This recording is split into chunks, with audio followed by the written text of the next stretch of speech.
Your father were here to see you, he said quietly. My smile slipped. I tried not to think of my dad.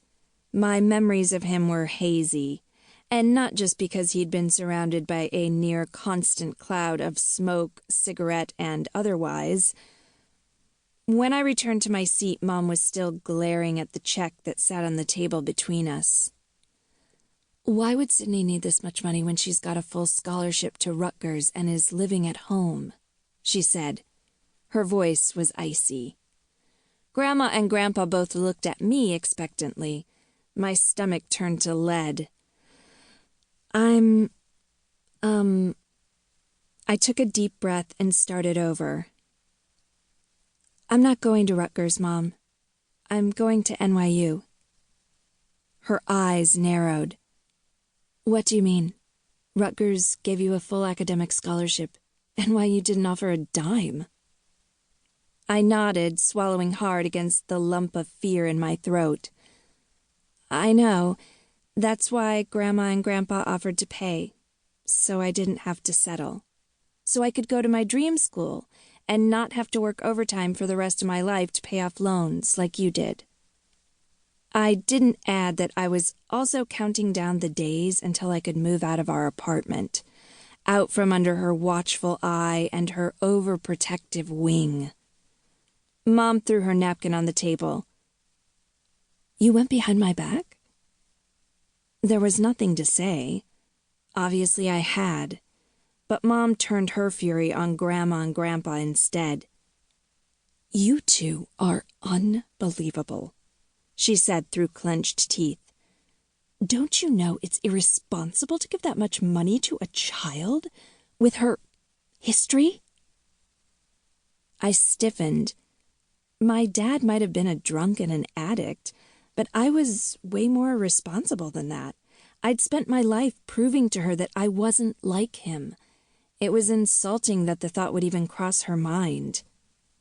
But Grandma and Grandpa brushed off her concerns. Grandma literally waved a hand in Mom's direction. Let's not discuss that today, she said. This is a celebration. Mom stood, grabbing my elbow to haul me up beside her. Not anymore. We're leaving. I pulled my arm from her grasp.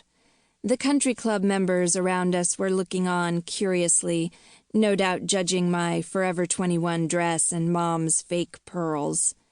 But Grandma seemed impervious to their judgment as she stood to kiss me goodbye.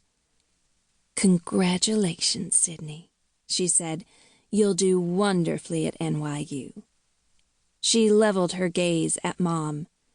I stepped between them to kiss Grandpa's papery cheek. I love you, sweetheart, he said.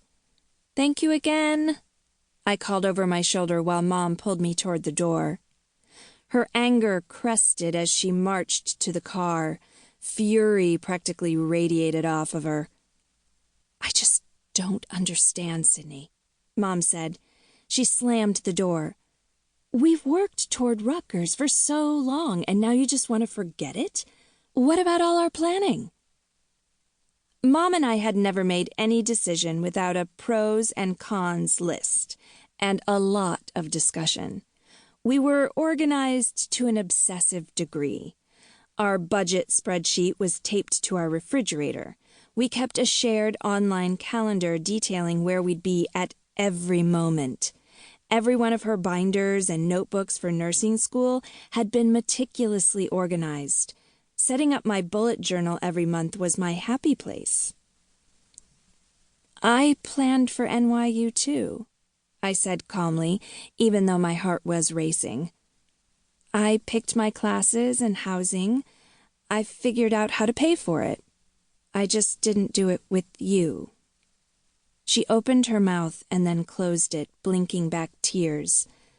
That had come out harsher than I'd intended, but her sadness hardened quickly and shifted to anger. You just want to take the Holman's money like it doesn't matter that you didn't have to work for it? She said. That you didn't earn it? I rolled my eyes. So many people's parents or grandparents pay for them to go to college. Why do I have to struggle just because you did?